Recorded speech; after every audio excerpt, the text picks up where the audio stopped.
স্মরণ করা হয়, মুমিনের কলবের মধ্যে জালজালা শুরু হয়ে যায়, কলবের ভেতরে কম্পন শুরু হয়ে যায়।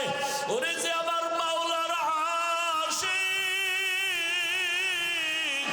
ওরে যে সবসময় আমার মাওলারই তালাশ করে, খানার ভেতরে আবার মালিকের তালাশ করে, আমার মালিক কই? আমি টাকা পাইছি, বাড়ি পাইছি, গাড়ি পাইলাম, আমার মাওলার এখনো পর্যন্ত পাইলাম না। এত সুন্দর চেহারা যিনি বানাইছেন তিনি কই? এত সুন্দর কণ্ঠ যিনি দান করেছেন তিনি কোথায়? ওরে আমি তো এক সময় ছিলাম না পাক পানি, দুনিয়াতে আসিয়া মা বলিয়া ডাকতে পারতাম না, বাবারে আব্বু বলে ডাকতে পারতাম না, হাঁটতেও পারি না, দাঁড়াইতেও পারি না। আমারে হাঁটার শক্তি কে দিলেন? আমাকে কথা বলার শক্তি কে দিলেন?